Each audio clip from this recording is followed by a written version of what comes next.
beer, it's good for you. Hello and welcome to the video. Within this guide video I'll be sharing my recipe and methods for brewing my tried and tested recipe for a mango and lemon New England IPA. So let's get to it. Here is a sneak preview of my recipe's vital statistics. This recipe offers an 8% ABV and is simply bursting with tropical fruit flavours with a spotlight on mango and lemon. With a BU-GU ratio of 0.42, this is certainly not a bitter beer and follows the trend of modern New England IPA styles.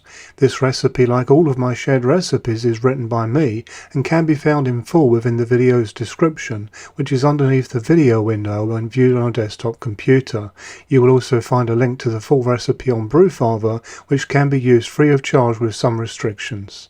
For the very best results and so that you're actually brewing the recipe as intended, I strongly suggest that your initial steps will be to convert the recipe before ordering in your ingredients. I have an easy guide to doing this on Brewfather on my channel as shown on screen now. Within this video this recipe is being brewed using a Gen 4 Brewzilla 35 litre to the volume of 20 litres or approximately 5.28 US liquid gallons, but as part of the conversion process this can be scaled and shaped to suit your own brewing system and volume requirements. Recipe conversion is an essential part of the process for the intended results. This applies to recipes obtained from any source, not just from me. For the very best results in brewing, you should always plan your water profile ahead. Do not worry too much about this if you are a beginner, but this is certainly an important direction to move into for the best results. The hoppy New England IPA profile shown here is ideal for this style as it pushes flavour higher than bitterness and at the same time rounds out the bitterness so that it is smoother, promoting the more desired smooth and rich mouthfeel.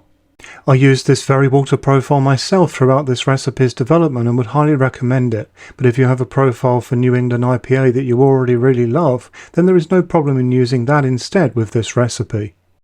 The next step of the process will be to prepare your fruit ahead of the brew. We will start with the lemon. Graters like this are easy to obtain worldwide, but it is vital to ensure that you use the right side for zesting, which is the one that you see now. Without adding much pressure, grate the lemon skin to create zest, rotating the lemon as you go, and do the whole lemon. Check that what you have grated does not include any pith. Even small amounts will lead to undesirable flavour. The zest you see here is not a full lemon's worth, but you may think by the time you have zested one lemon that is not enough. Trust me when I tell you that a small amount goes a long way when it comes to flavour. Then add your finished zest into a sealable, clean and sanitary jar and cover it with vodka. This creates a tincture and protects your beer from anything nasty. Leave this for at least 3 days or up to 2 weeks before use. Your mango fruit should be cut into small pieces if needed and added into your freezer for at least 3 days. This will break down the enzymes in the fruit, making it easier for your yeast to feed on. You can also cheat and buy pre-cut frozen mango, which is my usual way forward. I do like it easy. Time to start the brew by adding my milled grain into my preheated strike water. Let's take a look at the recipe. In terms of base malts, I have Maris, Otter and Pilsner malt, which accounts for 75% of the grain bill here, and this is our canvas for flavour. Though the Maris Otter will contribute some nice backing flavour, and the Pilsner malt will add in its classic crispness. Then at 10% each we have oats as well as wheat malt. Both of these offer high protein and are used to boost mouthfeel and to promote a soft and silky body. Due to the high protein they will also contribute to the desired hazy appearance of New England IPA, but naturally this is something that you can stay with or not as a home brewer. Make your own choices here. And then finally at 5% we have Carapils, which will further the mouthfeel and will aid further in head retention. This is a classic contemporary New England IPA grain bill and it will certainly serve us well. I then selected my chosen mash profile on the Brewzilla and started the pump and began the mash. This recipe uses what I call the cookie cutter, which is the classic 65-75 mash in and out. Some New England IPA recipes call for a higher mash temperature, but this one obtains a good level of final gravity without the need for this due to the grain bill selection and yeast. As you can see, we have a nice colour forming here already. I then perform my sparge manually by hand, being careful to not go too much higher up from the top plate to encourage good levels of efficiency. As soon as I started sparging, I set the brewing system to start heating to the boil. Due to the amount of protein contained in this recipe, a nice head was forming as the system approached boiling temperature. I always find it very satisfying to watch the boil come through, as you see here, when a nice protein head has formed. As much as this is very cool to watch, you need to be sure to control this quickly to prevent a boil over, especially when you are brewing fairly close to the top of the system as I am here. This is easily done by simply stirring the head down, encouraging all of this protein that is collected on top to drop down into the brewing system. A minority of brewers like to remove this totally, but it is important to remember that this protein content is part of the beer and should remain. Let's now take a look at the boil schedule. Firstly, this brew has a 30-minute boil, but this could just as easily be 15 minutes as the first hop additions are added after the boil as part of a hop stand. If the concept of a shorter boil is new to you, then do check out the video shown on screen now for the full details on why boil times used to be fixed at either 60 or 90 minutes, and why this is not relevant for modern brewing, and why so many brewers and breweries are boiling for shorter times these days. With 5 minutes left of the boil, I added my immersion chiller to sanitize it. This is not the one supplied with the Brewzilla, this is the Silla chiller from Jaded Brewing, which is effectively 3 immersion chillers in one. Check out my review on this channel for further details, but I can summarize it by simply saying super fast, super premium, and I recommend it for anyone serious about their brewing that wants super fast wort chilling. At the end of the boil, I chilled the wort. Check out the cold break here. The method I used here was to simply recirculate the wort using the Brewzilla's pump with the chiller static, with water being pushed through it from my cold tap. This is not quite as fast as stirring with the chiller, but it was still done cooling in a matter of a couple of minutes. With the wort now cooled to hopstand temperature, it was time to add my hops and give them a good stir in. Watch the wort turn green with all that hoppy goodness. This good stirring of the hops will ensure that the hops are working for you as intended as quickly as possible, and that all vegetable matter will drop down fast too. This isn't really a whirlpool as such, because we simply do not need one, as this brewing system has a false bottom that negates the need. As you can see, we have 4 different types of hops here: Centennial, Mosaic, Citra and Brew 1. The combined effect will provide a variety of tropical fruit with a stress on citrus, along with vibrant berry, pine and background floral notes. After the hop stand, I then cooled my wort to yeast pitching temperature and pitched my yeast.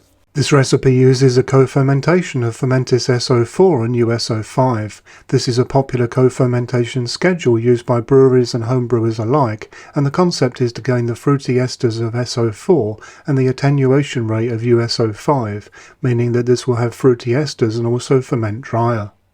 This recipe at one point of its development used Verdant IPA yeast, but frankly this co-fermentation proved to be the sweet spot instead. Perhaps you could split your batch and try Verdant in one fermenter and the co-fermentation in another, and let me know what you think. Certainly in my blind taste test with a selection of taste testers, the co-fermentation got the most votes. In terms of temperature, I suggest that you ferment at the first temperature shown here, and then after about a week raise up to the second temperature shown over the course of 3 days, which will be around the time that you add your fruit and dry hops, so let's look at this now. During the final stages of fermentation, we have some additions to make for our fruit and hop flavours and aromas. Containers and bags are very useful for practicality, easy removal and to avoid blockages. Here are 2 guidelines as shown on screen. Firstly, clean and sanitize containers and bags that you will use for your hops and fruit. Do the same with your hands using hot water and soap, and then liquid sanitizer that I guess we all still have. If you literally touch anything during the process that is not clean and sanitary, then wash and sanitize your hands again. This includes after you open your fermentation vessel and touch your hop and fruit bags. Failure to do this could result in contamination of your end beer. Here you can see that I have loaded up 2 separate muslin bags, one with the mangrove fruit and one with the dry hops, all within a plastic container. Shown on screen is the fruit, hops and zest that will be added during late fermentation. I recommend adding when your final gravity is 5 to 10 points away, but the later the better. It is important to still have an active fermentation, as this will be easier for your yeast. Let's now add these additions. When you're adding your fruit and hop bags, be sure to simply lower them in rather than dropping them in. There will likely be some fruit juice in your container, so add this too. You can now add in your lemon zest and the vodka. You should now notice that your yeast has increased its activity due to the fruit that you just added. Now continue the fermentation until you have a stable final gravity for at least 3 days. It is highly unlikely, but if this does not occur within 5 days, then I suggest removing the hop bag to avoid grassy flavours. Using a clean and sanitary stainless steel or plastic brewing paddle is ideal for this purpose. Let's now look at the final beer from this finalised, tried and tested recipe, starting with the pour footage.